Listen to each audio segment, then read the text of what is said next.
আসসালামু আলাইকুম। শহীদ Nurul Hossain degree college আয়োজিত অনলাইন ক্লাসে প্রথম বর্ষের ছাত্রছাত্রীদের স্বাগত। আমি মোহাম্মদ সিরাজুল ইসলাম মিয়া, প্রভাষক কৃষি শিক্ষা। তো প্রিয় ছাত্রছাত্রীবৃন্দ, আজকে তোমাদের প্রথম বর্ষের প্রথম ক্লাসে স্বাগত জানাচ্ছি। দেখো, কৃষি শিক্ষা প্রথম পত্র, আজকে আমরা প্রথম অধ্যায় নিয়ে আলোচনা করব। প্রথম অধ্যায়ে প্রথম পরিচ্ছেদ কৃষি ও কৃষির পরিধি। শুরুতেই কৃষি কি, তোমরা কি জানো কৃষি কাকে বলে? কৃষি হচ্ছে সবচেয়ে পুরাতন এক শিল্প, গৌরবান্বিত এবং সুবৃহৎ শিল্প। সংজ্ঞা হিসেবে যদি বলা যায় যে বিজ্ঞানের বিভিন্ন শাখার জ্ঞানের আলোকে প্রাকৃতিক সম্পদের সুষ্ঠু ব্যবহারের মাধ্যমে ফসলের বৃদ্ধি ও উন্নয়ন এবং সংরক্ষণ, প্রক্রিয়াজাতকরণ, বাজারজাতকরণ এই সমগ্র প্রক্রিয়া যে প্রযুক্তি দ্বারা করা হয় সেই প্রযুক্তিকে কৃষি শিক্ষা বলা হয়। কৃষি আসলে অনেকটা বড় পরিধি। কৃষি শুধু ফসল উৎপাদনকেই বোঝায় না, ফসল সহ মাছ চাষ, হাঁস মুরগি পালন, গবাদি পশু পালন, বনায়ন সব কিছুই কৃষির আওতাভুক্ত। এই জন্য কৃষিকেই বলা হয় সবচেয়ে বড় একটা ক্ষেত্র। বিশ্বের 2/3 মানুষ কৃষির উপর নির্ভর করেই তাদের জীবিকা নির্বাহ করছে। তাহলে কৃষির গুরুত্ব কিন্তু আমরা সহজেই বুঝতে পারছি সংজ্ঞা থেকেই। সংক্ষেপে যদি বলা যায় যে কোনো একটা নির্দিষ্ট জমিতে প্রাকৃতিক সম্পদের ব্যবহার করে সাফল্যজনকভাবে ফসল উৎপাদন করার নামই হচ্ছে কৃষি। দেখো, কৃষির যে গুরুত্ব এটা আমরা একটু আলোচনা দ্বারা কিন্তু সহজেই বুঝতে পারবো। প্রথমে কি, কৃষি হচ্ছে কি মানুষের মৌলিক চাহিদাগুলো পূরণ করে। মানুষের মৌলিক চাহিদাগুলো কি? 1 নম্বরে যদি আসি, মানুষের মৌলিক চাহিদা হচ্ছে 5টি। 1 নম্বরে হচ্ছে খাদ্য। দেখো, মানুষ আমরা যা খাই বা পশু পাখি অন্যান্য হাঁস মুরগি গবাদি পশু যা খাই সব কিন্তু কৃষি থেকেই আসে। যেমন আমরা ধান চাষ করি, ধান থেকে আমরা কি ভাত খাচ্ছি। ধানের কুড়া কি মাছের বা গবাদি পশুর খাদ্য হিসেবে ব্যবহার হচ্ছে। গম থেকে কি আমরা রুটি খাচ্ছি। গমের ভুসি, ডালের ভুসি এগুলো গবাদি পশু হাঁস মুরগির খাবার হিসেবে ব্যবহার হচ্ছে। অর্থাৎ মানুষের যে খাদ্য চাহিদা, পুষ্টি, ভিটামিন, মিনারেল, ফলমূল এগুলো সব থেকে আমরা খাদ্য থেকেই পাচ্ছি। কৃষি ছাড়া আসলে খাদ্য অসম্ভব। আর খাদ্য না খেলে মানুষ তো কোনো প্রাণী বাঁচতে পারবে না। তাহলে মানুষের মৌলিক চাহিদার অন্যতম খাদ্য চাহিদা, এটা পূরণ করে হচ্ছে কৃষি। 2 নম্বরে আসে মৌলিক চাহিদার মধ্যে খাদ্যের পরেই বস্ত্র। আমরা লজ্জার নিবারণের জন্য কি কাপড় চোপড় পরিধান করি, বিভিন্ন ধরনের কাপড়, সুতি কাপড়। এগুলো কোথা থেকে আসে? তুলা থেকে। তুলা থেকে আমরা সুতা তৈরি করি, সেই সুতা থেকে আমরা বস্ত্র তৈরি করি। পাট থেকে কি পাটের সাথে তুলা মিশিয়ে আমরা বিভিন্ন কাপড় তৈরি করা হয়। এছাড়া পাট থেকে কি বস্তা, দড়ি, কার্পেট বিভিন্ন ধরনের তৈরি হয়, যেটা আসলে কৃষি থেকেই আসে। 3 নম্বরে খাদ্য বস্ত্রের পরে আসে হচ্ছে দাম্পত্য জীবনে অর্থনৈতিক ঘরবাড়ি, বাসস্থান তৈরি করতে হলে আমরা যে বাঁশ, কাঠ, বেত এগুলো ব্যবহার করি সবই কিন্তু কৃষির অবদান। এছাড়া আমরা যে ফার্নিচার ব্যবহার করি, টেবিল, চেয়ার, খাট, পালঙ্ক, এর যে কাঠ কি গাছ থেকে পাই, এটাও কি কৃষিরই অবদান। খাদ্য, বস্ত্র, বাসস্থান, এরপরে কি আসছে আমাদের চিকিৎসা। আমাদের যে অসুখ হলে আমরা কি ওষুধ খাই। এই যে বিভিন্ন ধরনের ওষুধ, এলোপ্যাথিক, আয়ুর্বেদিক, হোমিওপ্যাথিক সব ওষুধের কাঁচামাল কি বিভিন্ন কৃষিরই অবদান। বিভিন্ন গাছগাছড়ার শিকড়, বাকল, পাতা, ফলের নির্যাস এগুলো থেকে কিন্তু বিভিন্ন ধরনের ওষুধ তৈরি হয়। তাহলে ওষুধের কাঁচামাল কি কৃষি সরবরাহ করছে। তো কৃষি ছাড়া কিন্তু চিকিৎসা, যে ওষুধ এগুলো তৈরি হবে না। 5 নম্বরে আছে শিক্ষা। মানুষের মৌলিক চাহিদার খাদ্য, বস্ত্র, বাসস্থান চিকিৎসার পরে আছে শিক্ষা। শিক্ষার যে উপকরণ কাগজ, কাগজ তৈরি করতে হলে কি সেখানেও কিন্তু কৃষির অবদান। যেমন আখের ছোবড়া থেকে কি ভালো মানের কাগজ তৈরি হয়। কর্ণফুলী পেপার মিল চট্টগ্রামে, যেটা বাঁশ থেকে তৈরি হয়, এই বাঁশ এটাও কি কৃষির অবদান। নিউজ প্রিন্ট কাগজ, যেটা খুলনার সুন্দরবনের সুন্দরী কাঠ থেকে তৈরি হয়, এটাও কিন্তু কৃষির অবদান। তাহলে দেখা যাচ্ছে মানুষের যে 5টি মৌলিক চাহিদা, এটা কিন্তু কৃষিই পূরণ করছে। তো শিক্ষার্থীবৃন্দ, সহজেই কিন্তু বোঝা যাচ্ছে যে মৌলিক চাহিদাগুলো ছাড়া মানুষ কিন্তু বাঁচতে পারবে না, মানুষ পশু পাখি কেউ বাঁচতে পারবে না। তাহলে বেঁচে থাকার জন্য এই মৌলিক চাহিদাগুলো পূরণ করার জন্য কৃষি অপরিহার্য। এছাড়া জ্বালানির জন্য আমরা বিভিন্ন কাঠ, খড়ি, পাতা এগুলো ব্যবহার করি, সেটাও কিন্তু কৃষি থেকেই আসছে। 2 নম্বরে আমরা যদি বলি মৌলিক চাহিদার পর শিল্পের কাঁচামাল হিসেবে সরবরাহ করে কৃষি। বিভিন্ন কল কারখানা কৃষির উপরই নির্ভর করেই কিন্তু গড়ে উঠছে।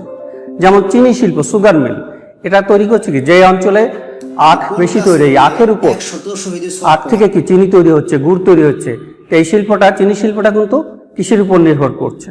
এছাড়া বিভিন্ন ওষুধ শিল্প, চামড়া শিল্প, চা ফ্যাক্টরি, এগুলো কি চা বাগান, এগুলো সবই কি কৃষির অবদান। 3 নম্বরে আমরা যদি বলি কৃষি কি কর্মসংস্থান সৃষ্টি করছে। প্রায় আমাদের দেশে 70 থেকে 80% লোকই কিন্তু কি প্রত্যক্ষ এবং পরোক্ষভাবে কৃষির উপর নির্ভরশীল। কৃষির উপর নির্ভর করে তারা তাদের জীবিকা নির্ভর করছে। সরাসরি কৃষক কি মাঠে ফসল উৎপাদন করছে, মাছ চাষ করছে, হাঁস মুরগি পালন করছে, গবাদি পশু পালন করছে, দুধ উৎপন্ন করছে। এবং আরেকটা শ্রেণী কি পরোক্ষভাবে এগুলো কি ক্রয় বিক্রয়, আমদানি রপ্তানির সাথে জড়িত হচ্ছে। এবং এখানে কি অনেক শ্রমিক, তাদের কর্মসংস্থান হচ্ছে, কাজের কর্মসংস্থান হচ্ছে। এভাবে কৃষি কি কর্মসংস্থান সৃষ্টি করছে। 4 নম্বর যদি আমরা বলি যে কৃষি জাতীয় আয় বৃদ্ধি করছে। আমাদের দেশের যে জাতীয় আয়ের শতকরা 75% কিন্তু কৃষি থেকে আসছে। অর্থাৎ জমির যে খাজনা, তারপরে উৎপন্ন ফসল, এগুলো যখন আমরা ক্রয় বিক্রয় করি, আমদানি রপ্তানি করি, এর উপর যে শুল্ক, এতে কি রাজস্বের কারণে জাতীয় আয় বৃদ্ধি পাচ্ছে। 5 নম্বরে আমরা যদি বলি যে বৈদেশিক মুদ্রা অর্জন করা, কৃষি বৈদেশিক সাহায্য করছে। যেমন পাট ও পাটজাত দ্রব্য রপ্তানি করে বাংলাদেশে প্রচুর বৈদেশিক মুদ্রা অর্জন করা হয়। চামড়া রপ্তানি করা হয়, চা রপ্তানি করা হয়। এছাড়া হিমায়িত চিংড়ি, শুটকি মাছ, এগুলো রপ্তানি করে বাংলাদেশে প্রচুর বৈদেশিক মুদ্রা অর্জন হচ্ছে, যেটা আসলে কৃষিরই অবদান। 7 নম্বর যদি বলি আমরা গ্রামীণ অর্থনীতির উন্নয়ন হচ্ছে। যে অঞ্চলে যে শস্যটা, যে ফসলটা ভালো হচ্ছে, সেই অঞ্চলে সেই ফসলের ভিত্তিক শিল্প কারখানা গড়ে উঠছে, যোগাযোগ ব্যবস্থার উন্নয়ন হচ্ছে, রাস্তাঘাট হচ্ছে নতুন নতুন, এবং এই সমস্ত কৃষিপণ্য পরিবহনের সাথে অনেক মানুষ জড়িত হচ্ছে। এবং এই কৃষিপণ্য, কৃষি উৎপাদনের জন্য যে সমস্ত সার, বীজ, কীটনাশক হচ্ছে, এই ব্যবসা বাণিজ্যের প্রসার ঘটছে, আভ্যন্তরীণ এবং বৈদেশিক বাণিজ্যের প্রসার ঘটছে, এবং মানুষের আর্থসামাজিক উন্নয়ন ঘটছে। এবং কৃষির উপর নির্ভর করে কৃষির এই সার, বীজ, কীটনাশকের বাজার সৃষ্টি হচ্ছে, ব্যবসা বাণিজ্যের প্রসার ঘটছে, এতে মানুষের আর্থসামাজিক উন্নয়ন ঘটছে। শিক্ষার্থীবৃন্দ, আমরা এতক্ষণ যে আলোচনা করলাম, এ থেকে কি সহজেই বোঝা যাচ্ছে যে কৃষির গুরুত্ব কতখানি। কৃষি ছাড়া আসলে মানুষ, পশু পাখি কেউ আসলে বাঁচতে পারবে না, কারণ কৃষি মানুষের সব মৌলিক চাহিদা করে। আমাদের দেশের যে জাতীয় অর্থনীতি, তার মেরুদণ্ডই হচ্ছে কৃষি। এখন ক্ষেত্র নিয়ে আলোচনা করব। কৃষির ক্ষেত্রগুলো কি কি? কৃষির ক্ষেত্র দেখো, এখানে প্রথমত কৃষির ক্ষেত্র হচ্ছে মাঠ, ফসল। আমরা কৃষি বলতেই ফসলকে বুঝি। এই ফসলগুলোকে আবার 2 ভাগে ভাগ করা যায়। একটা হচ্ছে মাঠ ফসল, আর একটা হচ্ছে উদ্যান ফসল। এরপর ফসলের পরে আসে মৎস্য চাষ, মাছ চাষ। 3 নম্বরে আছে পোল্ট্রি বা হাঁস মুরগি পালন। 4 নম্বরে হচ্ছে গবাদি পশু পালন, 5 নম্বরে হচ্ছে বনায়ন। সাধারণত আমাদের দেশে সামাজিক বনায়নটা গড়ে উঠছে। এই 6টি হচ্ছে কৃষির ক্ষেত্র। একটা হচ্ছে মাঠ ফসল, 2 নম্বর হচ্ছে উদ্যান ফসল, 3 নম্বর হচ্ছে মৎস্য চাষ, 4 নম্বর হচ্ছে পোলট্রি বা হাঁস মুরগি পালন, 5 নম্বর গবাদি পশু পালন, 6 নম্বর বনায়ন, সামাজিক, বিশেষ করে সামাজিক বনায়ন। এই 5টি হচ্ছে কৃষির ক্ষেত্র। এই 5টিকে কৃষির ক্ষেত্র বলে। তা আমরা প্রথমেই মাঠ ফসল নিয়ে আলোচনা করব। মাঠ ফসল কাকে বলে?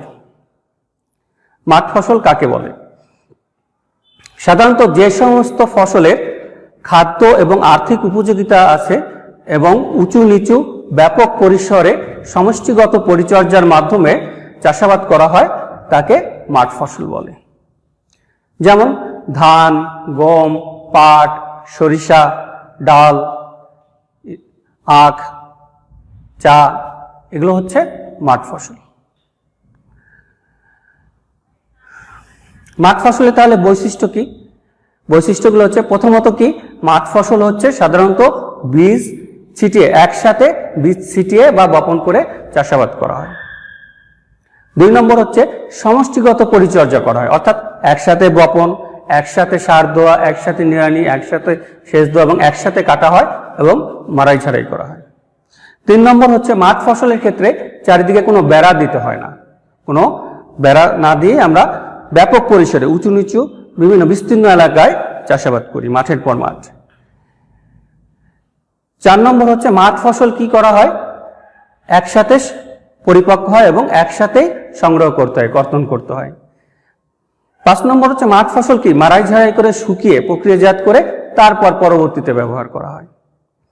6 নম্বর বৈশিষ্ট্য, মাঠ ফসল যখন ওঠে বাজারে তখন শুরু থেকেই মাঠ ফসলের মূল্যটা কম থাকে, পরে যখন কৃষকের কাছে এই ফসলটা থাকে না তখন কি আস্তে আস্তে মাঠ ফসলের দামটা বৃদ্ধি পায়।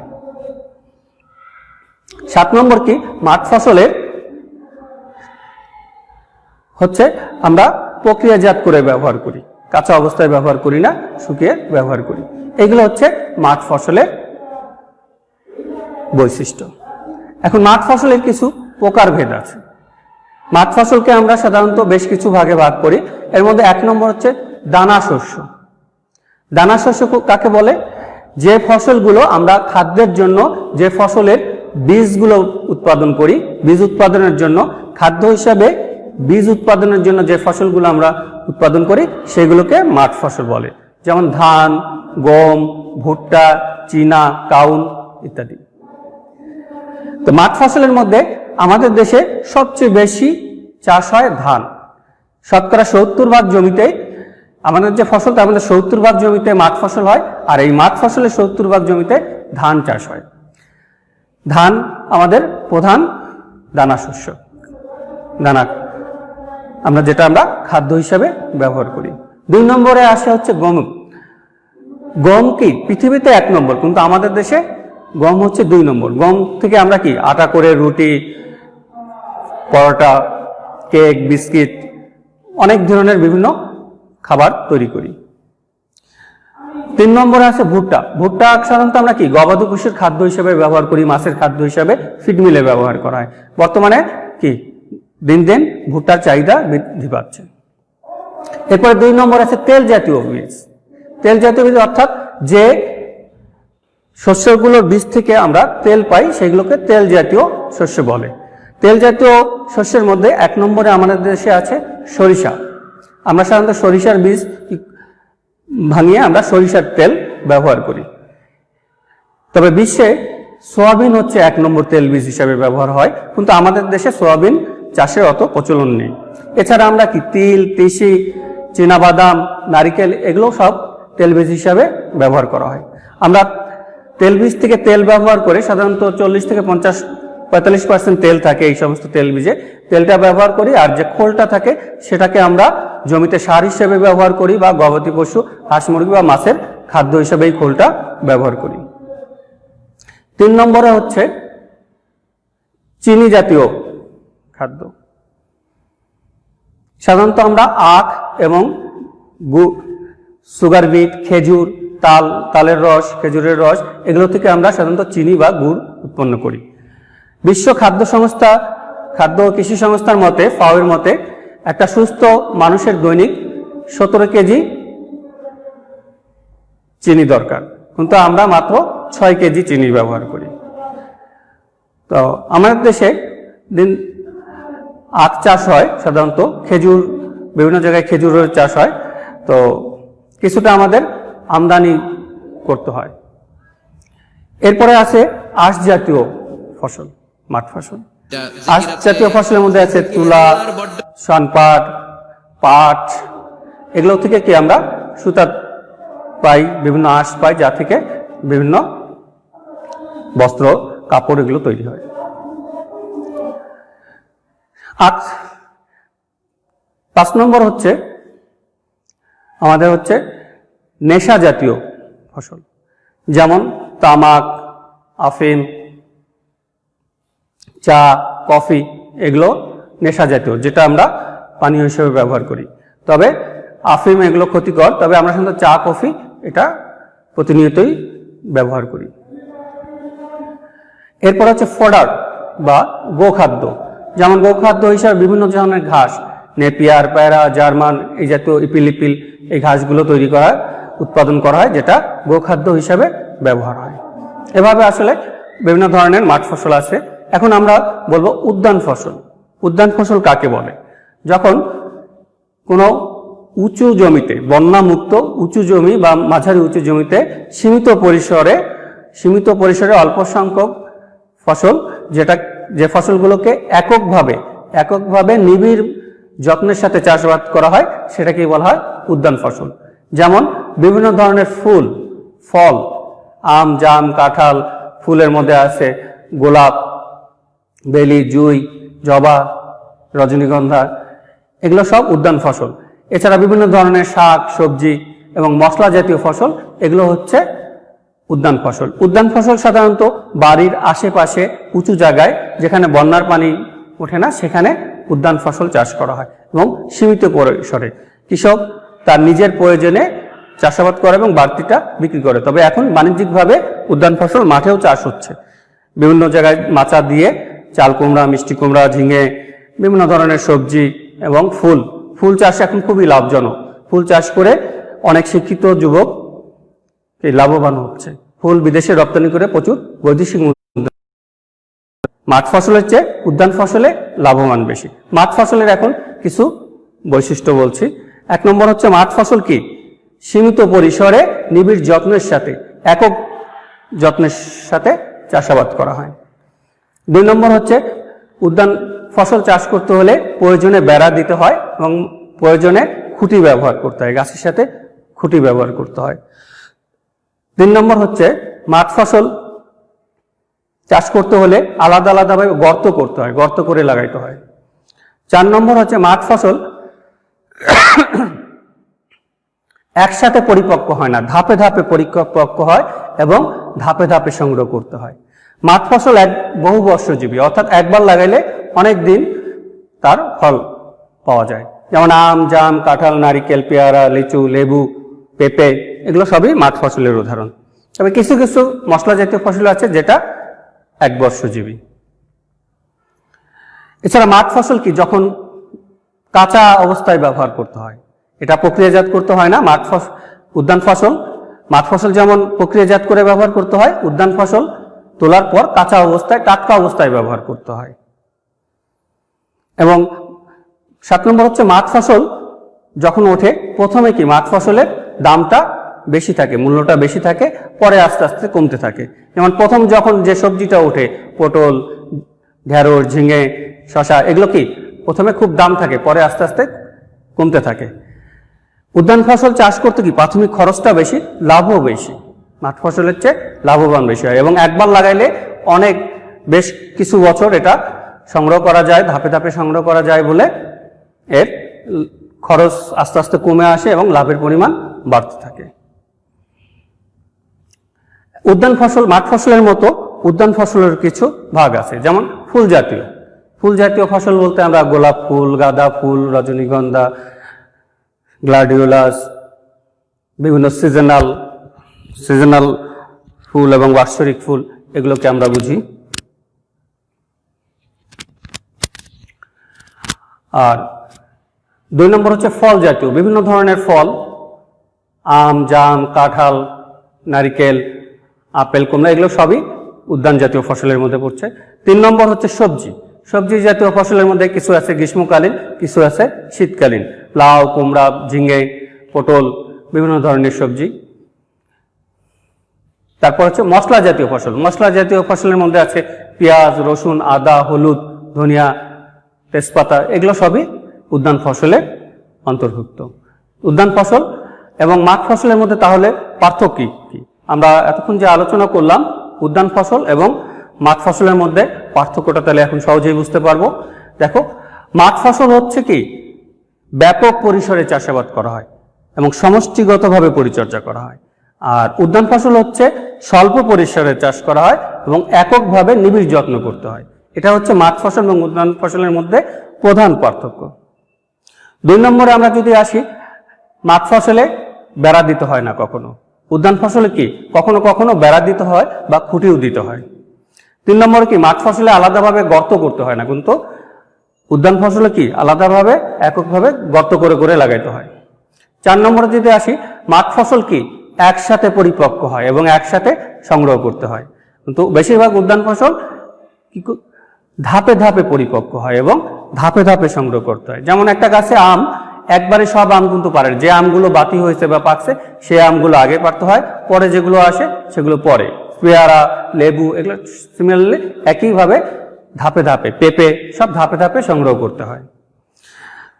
5 নম্বরে আমরা আসি, মাঠ ফসল কি মাঠ থেকে সংগ্রহ করার পর রোদ্রে শুকিয়ে ঝেড়ে প্রক্রিয়াজাত করে তারপর ব্যবহার করতে হয়। যেমন ধান আমরা শুকায় ঝাড়ে সংরক্ষণ করি, পরবর্তীতে ভাঙায় চাল করে সেটাকে ব্যবহার করি, কিন্তু উদ্যান ফসল কি প্রক্রিয়াজাত করতে হয় না, টাটকা সাথে সাথেই ব্যবহার করতে হয়। যে কোনো সবজি আমরা যদি বেশি দিন সংরক্ষণ করে রাখতে পারি না, টাটকাই এটাকে ব্যবহার করি। ফুল, ফল, এগুলো টাটকাই সব খেতে হয়।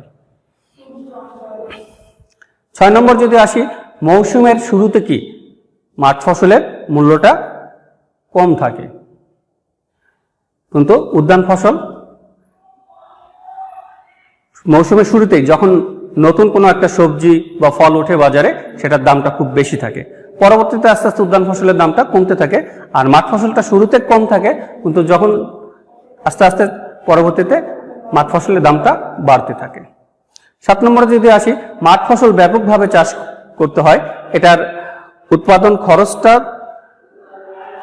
খরচের তুলনায় লাভটা অত বেশি না, কিন্তু উদ্যান ফসল কি খরচও যেমন বেশি, লাভও ঠিক তত বেশি, এবং ধাপে ধাপে অনেকদিন, একবার লাগালে অনেকদিন সংগ্রহ করা যায়, ধাপে ধাপে সংগ্রহ করা যায়, মৌসুমের শুরুতে এটার মূল্য বেশি থাকে, এই জন্য মাঠ ফসলের চেয়ে উদ্যান ফসলে লাভ বেশি হয়।